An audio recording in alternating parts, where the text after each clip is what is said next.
오늘 함께 묵상할 말씀은 에스라 10장 1절에서 8절까지의 말씀입니다. 우리는 문제가 생기면 대개 두 가지 반응을 보입니다. 하나는 덮어버리는 것입니다. 시간이 지나면 괜찮아지겠지 생각하는 것이죠. 다른 하나는 남을 탓하는 것입니다. 저 사람 때문이라고, 환경 때문이라고 말하는 것입니다. 그러나 진짜 회복은 덮음에서 시작되지 않고 변명에서도 시작되지 않습니다. 회복은 하나님 앞에서 죄를 인정하고 자신의 연약함을 고백하며 돌이킬 때 시작됩니다. 오늘 10장에서는 그 한 사람의 회개가 공동체 전체 회개로 번져가는 장면이 나옵니다. 한 사람의 눈물이 한 민족의 회복의 시작이 된 것입니다. 1절 에스라가 하나님의 성전 앞에 엎드려 울며 기도하여 죄를 자복할 때에 많은 백성이 크게 통곡하며 이스라엘 중에서 백성의 남녀와 어린아이의 큰 무리가 그 앞에 모인지라. 에스라는 사람들 앞에 분노의 설교를 한 것이 아닙니다. 먼저 하나님 앞에 엎드려 울었습니다. 남의 죄를 손가락질하기 전에 자기 가슴을 치며 기도했습니다. 그러자 백성들도 함께 울기 시작했습니다. 우리는 종종 말로 사람을 바꾸려 합니다.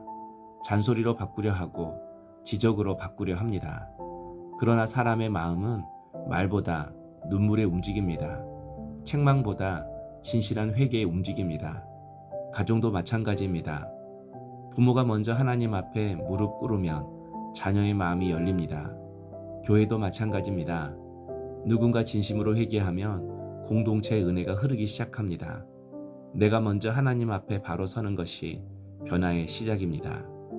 2절 엘람 자손 중 여일의 아들 스가냐가 에스라에게 이르되 우리가 우리 하나님께 범죄하여 이 땅 이방 여자를 맞이하여 아내로 삼았으나 이스라엘에게 아직도 소망이 있나니.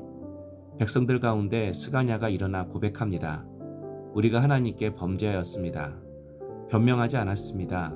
죄를 죄라고 인정했습니다. 이것이 회복의 출발점입니다. 사람은 잘못을 감추는 동안에는 절대 변하지 않습니다. 그러나 죄를 인정하는 순간부터 새 길이 열립니다. 그런데 더 놀라운 고백은 뒤에 나옵니다. 이스라엘에게 아직도 소망이 있나니. 죄를 지었지만 끝난 것은 아니라는 것입니다. 넘어졌지만 버림받은 것은 아니라는 것입니다. 왜냐하면 하나님은 회개하는 백성을 다시 세우시는 분이심을 알았기 때문입니다. 많은 사람은 실패하면 끝이라고 생각합니다. 죄를 지으면 하나님께서 더 이상 나를 쓰지 않으신다고 생각합니다. 그러나 죄가 있는 곳에 회개가 있으면 소망이 있습니다. 무너진 자리에 다시 하나님께 돌아오면 은혜가 있습니다. 오늘 우리도 기억해야 합니다. 내 삶이 어지럽고 믿음이 식고 실수와 허물이 많아도 하나님께 돌아오면 아직 소망이 있습니다. 가정에도 소망이 있고 자녀에게도 소망이 있고 교회에도 소망이 있습니다. 소망은 내 상태에 있는 것이 아니라 회개하는 자를 받으시는 하나님께 있습니다.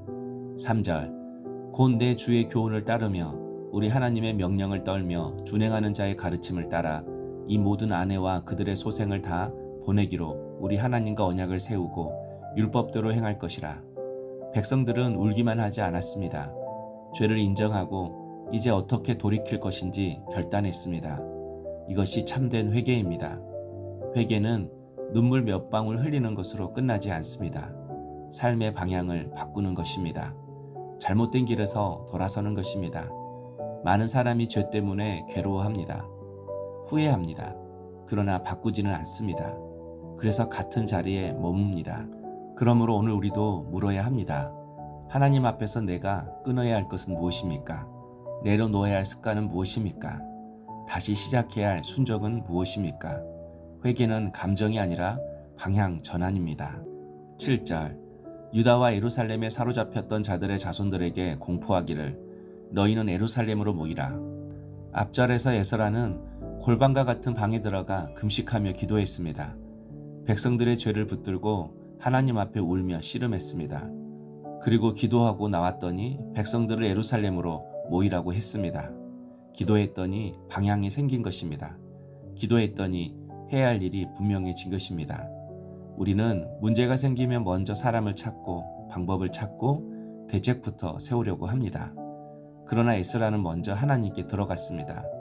그리고 하나님 앞에서 기도했더니 이제 무엇을 해야 하는지 알게 되었습니다. 회복의 길이 열린 것입니다. 오늘 우리도 답답한 문제가 있습니까? 가정의 문제, 자녀의 문제, 공동체의 문제가 있습니까? 먼저 기도의 방으로 들어가야 합니다. 사람보다 하나님께 먼저 물어야 합니다. 그러면 하나님께서 길을 보여주시고 모여야 할 자리와 해야 할 일을 알게 하십니다. 성도 여러분, 에스라의 눈물은 절망의 눈물이 아니라 회복의 눈물이었습니다. 죄를 슬퍼하는 눈물은 소망 없는 눈물이 아닙니다. 하나님께 돌아가는 눈물입니다. 혹시 내 삶에 오래된 타협이 있습니까? 미루어둔 순종이 있습니까? 끊지 못한 죄가 있습니까? 오늘 새벽에 하나님 앞에 정직하게 나가십시오. 하나님은 회개하는 자를 외면하지 않으십니다. 한 사람의 눈물로 가정이 살아나고 한 사람의 회개로 공동체가 세워질 수 있습니다. 오늘 우리 안에 그런 은혜가 있기를 소망합니다. 적용 질문입니다. 내가 하나님 앞에 더 이상 미루지 말고 돌이켜야 할 부분은 무엇입니까? 기도하겠습니다. 하나님 아버지, 남을 탓하기 전에 먼저 내 죄를 보게 하시고 진실한 회개로 주님께 돌아가게 하옵소서.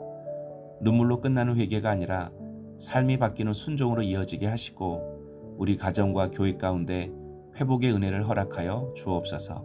예수님의 이름으로 기도하옵나이다. 아멘.